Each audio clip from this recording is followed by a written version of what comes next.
Hi everyone, we're doing a critical reasoning video today. You see the argument behind me is actually a conversation between Alan and Dylan. So each of them has a viewpoint to express. We're going to read and understand their viewpoints, their arguments, and then we're going to jump into the question. Today's question is an identify the reasoning question, which typically asks you to identify the structure of the author's argument. We don't have one author here. We have both Alan and Dylan's viewpoints. So in these kinds of conversation style questions, identify the reasoning questions will ask you, how does the second person react and respond to the first person's argument? We'll talk about how to approach this question, and then we will do the process of elimination. But first, let's read and understand their two arguments. Alan. In the last 15 years, most of the criminals who were convicted of theft or murder were from the lower income classes and had not completed high school. So this is a premise that Alan is giving, talks about a specific type of crime, theft or murder, and talks about something he notices among these criminals. Therefore, the government has to spend, so now this is the author's conclusion, Alan's conclusion, because it's some sort of a recommendation that Alan is making. What should the government do? It has to spend more money on reducing poverty and increase funding to education. So Alan is asking the government to directly tackle these issues of lower income and people not completing high school in an effort to kind of tackle the crime. He doesn't stop there. Because terrorism, notice the shift, we are not talking about theft or murder anymore. Because terrorism is the most severe of all crimes, such measures would bring down overall crime rate and reduce threat from terrorism. So Alan is saying that these actions that the government takes will not only be effective against theft and murder, in bringing down theft and murder cases, but will also be effective in countering terrorism. Let's look at Dylan's argument. A study that was conducted in a country known to produce a number of terrorists, so which is not necessarily their country because Dylan just says a country, showed that on average the terrorists were better educated than the overall population and that they did not necessarily come from lower income classes. Alan is recommending certain actions for the government to take in an effort to curb terrorism. The logic behind Alan's argument is that Alan believes that all crimes are committed by people who come from lower income classes and people who have not completed high school. So Dylan is definitely countering that viewpoint expressed by Alan by pointing out that terrorists are actually better educated. This is probably because crimes such as theft are committed for personal gain, while terrorism is for political or religious gain. What is the motivation behind committing a crime is a topic that Alan did not address, that has been introduced by Dylan. So Dylan has a certain viewpoint. In order to substantiate that, he is bringing in a new perspective, and that is very common when you have two arguments. The second person who is responding will try to bring an alternative viewpoint to support their side of the discussion. Now, when I say their side of the discussion, please understand that Alan and Dylan need not be disagreeing about one person's conclusion, right? The two arguments could be related in any manner. The second person could be disagreeing with the first person's conclusion, but could also be talking about a random fact that they mentioned as part of the premises, could be countering the premises but agreeing with the conclusion. We don't actually know which part they are agreeing with and which part they are disagreeing with. And that's what your answer options are going to be about. For example, E says Dylan arrives at the same conclusion. So you need to evaluate, are their conclusions the same or different? C says Dylan converts a causal argument. So now you need to figure out what sort of an argument did Alan make. Was it causal in nature? So we're going to take a minute to understand which part they are discussing and which part of Alan's argument Dylan is countering, which parts he's agreeing with, and what the structure of their two arguments are. Once we have that in place, our process of elimination will be pretty rapid. Let's start by understanding Alan's side of the argument. Alan does three things in his argument. He starts off by making a correlation. The correlation that he is observing is that in the last 15 years, two things happened simultaneously. Some people committed theft and murder, these same people happen to come from low income and low education. So he says that maybe income and education levels are somehow tied to something like theft and murder. He doesn't stop there. Noticing that these are related, he converts that into a causal argument, and he believes that if action is taken against income and education to improve them, then that would lead to a decrease in theft and murder, right? So he believes that one directly contributes to the other. Therefore, if the government improves income levels, improves education levels, then theft and murder would come down. And he doesn't stop there. He goes ahead and makes a comparison as well.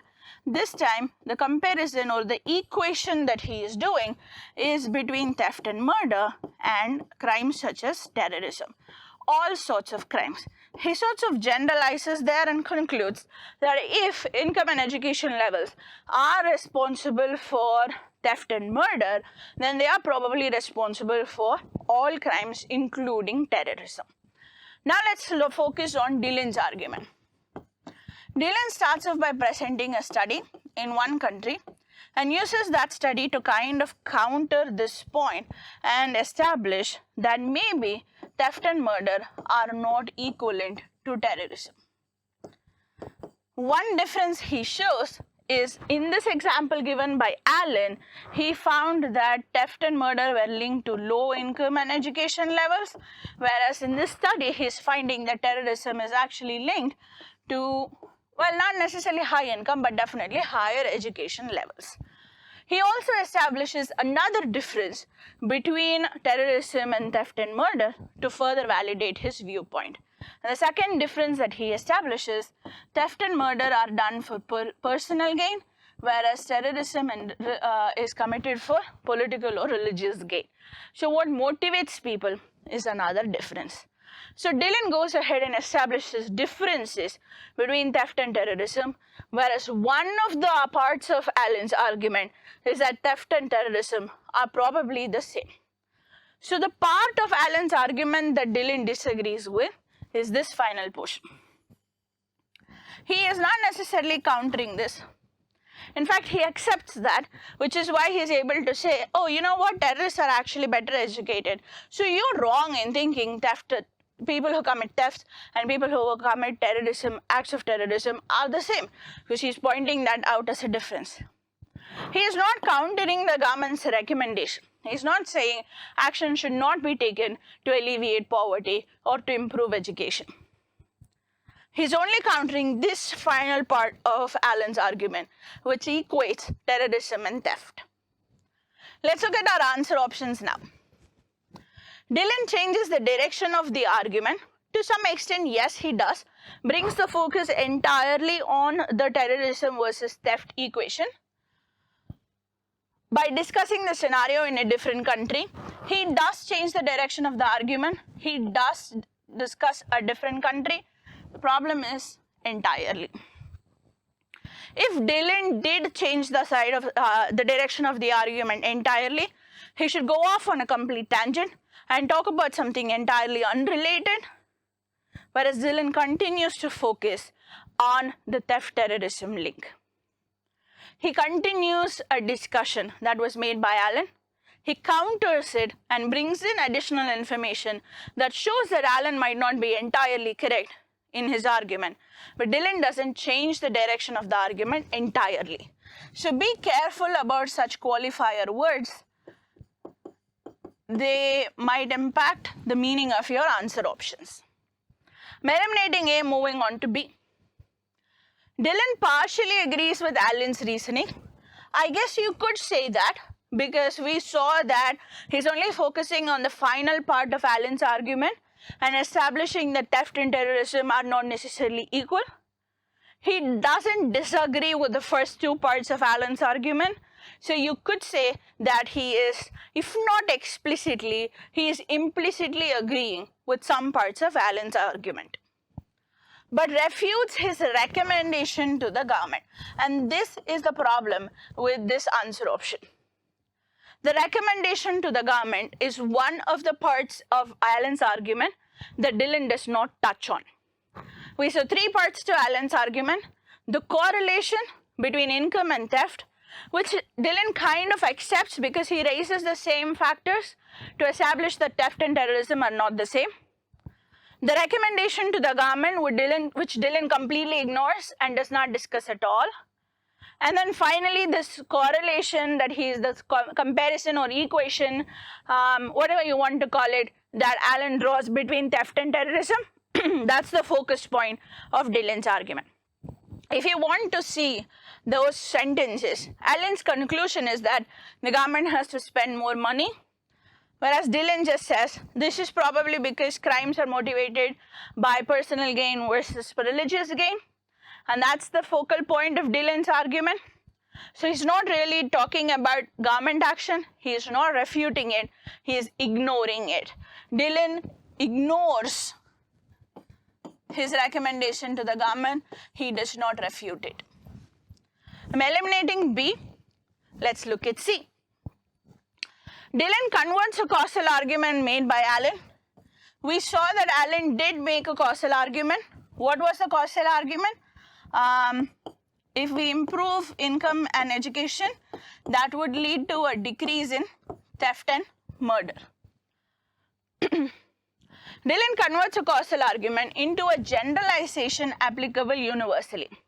For this option to be true, Dylan must be saying the same thing but kind of applying it to other countries. So Dylan's argument must be, yes, if we improve income and education levels across the board in every single country, then across the board in all countries, theft and murder issues will become better. And we will be fighting and countering what causes theft and murder. But Dylan doesn't do that. He doesn't continue talking about theft and murder. He doesn't apply this theft murder logic that Allen has brought up to other countries. In fact, he shifts and focuses on the theft is equivalent to terrorism relationship. So Dylan's argument focuses on the comparison relationship and not on the causal relationship. We'll eliminate C as well. Look at the next one. Dylan challenges Allen's reasoning. He does, by explaining why two situations that Allen perceives as similar are not actually similar. What are the two situations that Allen perceives as similar? What factors contribute to terrorism and what factors contribute to theft and murder? Allen perceives them as equal. This is Allen's argument. What is Dylan's argument? The exact opposite, that there are differences between terrorism and theft and murder. Our motivations are different. So Dylan does explain how these two situations are different. How countering one will not necessarily mean you're taking action to counter the other, which is a direct challenge to Allen's reasoning. I'm holding on to D. We'll look at the final option. While Allen arrives at a conclusion by drawing an analogy, to draw an analogy is to equate two things, to make a comparison, which Allen is doing, and the analogy he's drawing is between theft and terrorism. Dylan arrives at the same conclusion by refuting the analogy. It says that Dylan arrives at the same conclusion. Is it the same conclusion though? Absolutely not, right? Part of Dylan's conclusion focuses only on this relationship between theft and terrorism, and he establishes that they are not equivalent, which means he's directly refuting Allen's argument. Allen's conclusion is about the recommendation to the government, so Dylan doesn't talk about the recommendation at all, which means their conclusions, you can classify them as entirely different, right? Because one talks about a recommendation to the government and the other does not. That's the best case scenario. Otherwise, you will classify them as directly contradictory, because one says that theft and terrorism are equal and the other says they're not. You can never say that in this situation, Allen and Dylan are arriving at the same conclusion. So E is clearly not our answer, also eliminated, which means in our final analysis, choice D is the only viable answer. So look at one person's argument, read the second person's argument, and ask yourself which part of the first argument is the second person responding to when you want to identify the reasoning in conversation style arguments. Whoa, Hold on, don't go yet. I have a bonus CR argument for you. The premise of the argument is that you're watching this video, which is a fact. The assumption that I'm making is you do like our video discussions of CR questions, and therefore the conclusion that I'm going to draw is that you have hit the like, subscribe and bell icon. So prove my conclusion right, strengthen the argument and hit that subscribe button.